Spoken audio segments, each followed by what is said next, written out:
je suis technicien de surface. Je voudrais que les Ivoiriens suivent la vision du chef de l'État. Parce que n'est pas chef d'État n'importe qui, surtout en Côte d'Ivoire actuellement. Il y a plein d'opposants, mais le président a fait le nécessaire. Regardez d'abord le développement. Il a modernisé la Côte d'Ivoire en 9 ans. C'est-à-dire qu'il a fait le travail de quelque chose de 40 ans en 9 ans. Donc, il est visionnaire. Il nous dit de rester à la maison parce que la pandémie qui est 19 actuellement tue en cascade dans les pays européens.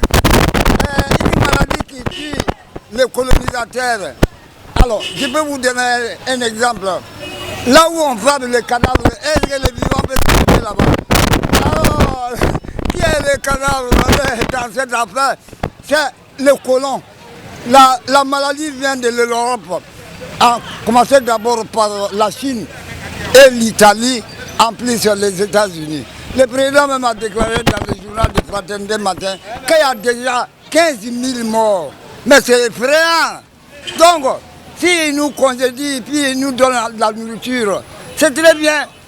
C'est qu'il a peur. Il ne veut pas que la petite population de la Côte d'Ivoire, qui ne vaut pas la 3e capitale de l'Amérique, Los Angeles, qui fait 70 millions d'habitants. Nous sommes à 23 millions, plus les étrangers, ça fait quelque chose de 25 millions d'habitants.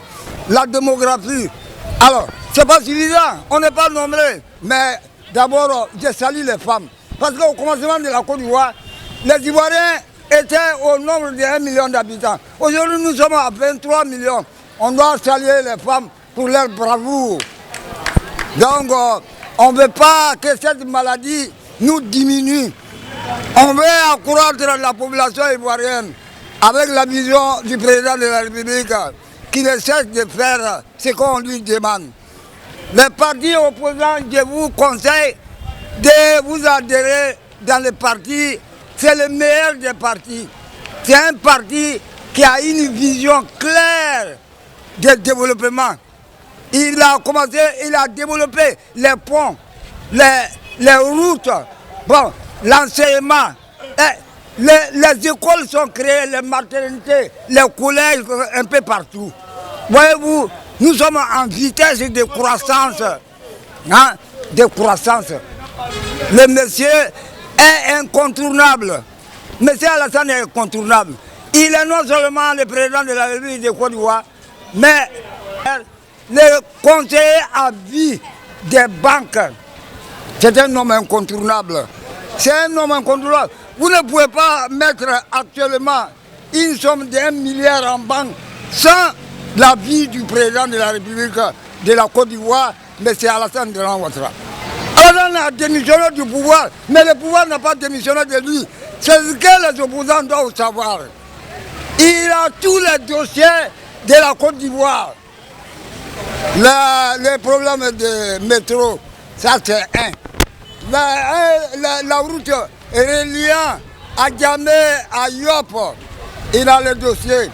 Bon, le dossier de Rivera Golf, reliant Marcory, il a fait un là de temps, donné le nom à Aimé Henri Kona Bélier. Sinon, Babo avait signé un seul mandat pour Alassane. Mais c'est ce monsieur qu'on appelle Aimé Henri Kona Bélier qui a fait l'appel de Daoukoro pour dire que ce monsieur a fait le travail de plus de 20 ans. Votons-le encore. Mais aujourd'hui, je vois que le président de PRCI, RDA, parce que le président Alassane Ouattara a dit donnons la place aux jeunes, se devait acharner pour être toujours président de la République. Bon, voyez-vous, je peux dire ça que c'est en quelque sorte une trahison politique. Sinon, normalement, tous les chefs d'État, ceux qui ont passé comme chefs d'État, ont un salaire. Mais c'est suffisant. Mais mourir président de la République de Côte d'Ivoire, c'est comme si nous avons un pouvoir comme le Maroc, c'est-à-dire de père en fils. Mais nous ne sommes pas à ce stade. Nous sommes dans un pays démocratique.